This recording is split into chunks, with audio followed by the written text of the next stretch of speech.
Combien il est important que toute initiative nouvelle dans l'œuvre que nous faisons pour Dieu naisse par une révélation donnée à ceux qui sont choisis pour l'accomplir. C'est parce que Dieu a parlé et a donné une révélation à un instrument choisi et qu'une œuvre véritable a été faite que d'autres l'ont ensuite pris comme modèle et ont cherché à l'imiter dans d'autres endroits.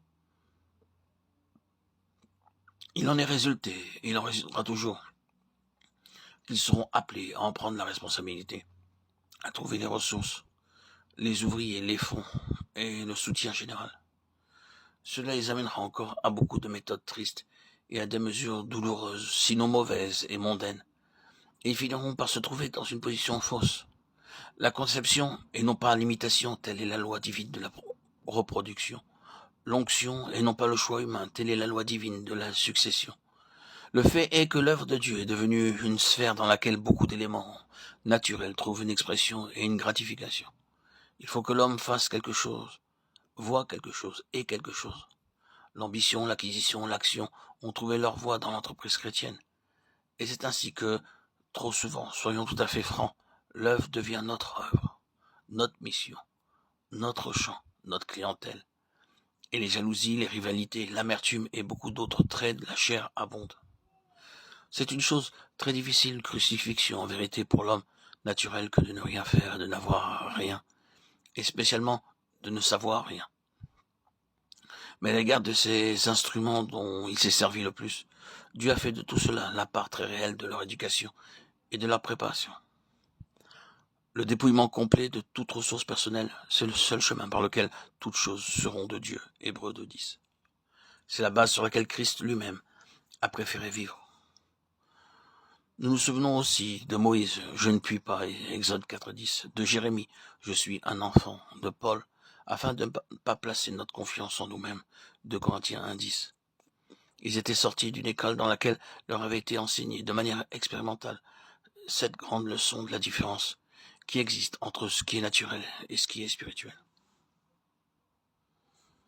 Il nous faut comprendre que Dieu cherche à avoir des fils de son esprit. La vérité sous-entendue et qui ressort de ce que l'on a appelé la parabole de l'enfant prodigue, c'est la transition d'un état de fils, c'est-à-dire qui est sur la base de la loi, à un autre état, c'est-à-dire celui qui est sur la base de la grâce, de la chair à l'esprit. Il y a des fils de Dieu par la création sur la base de la loi. Dans ce sens, tous les hommes sont les enfants de Dieu. Et Paul a employé cette phrase de manière toute générale en s'adressant aux Athéniens. C'est en lui que nous avons la vie, le mouvement et l'être. Comme l'ont dit quelques-uns de vos poètes, nous sommes aussi de sa race. Étant donc de la race de Dieu, nous ne devons pas croire que la divinité soit semblable à l'or, à l'argent ou à la pierre sculptée par l'art et le génie de l'homme. Actes 17, 28, 29. Mais par la chute, par l'égarement ou la déviation de l'homme. Mon esprit ne sera pas toujours en lutte avec l'homme, car l'homme est devenu chair et ses jours sont réduits. Genèse 6.3. Tous les desseins de Dieu et les possibilités de cette relation ont été brisées, et cette relation n'a plus de valeur. Il est devenu chair, il est donc séparé de Dieu, étranger, Éphésiens 4.18, dans un pays éloigné, perdu, mort, Luc 15, 13 et 24.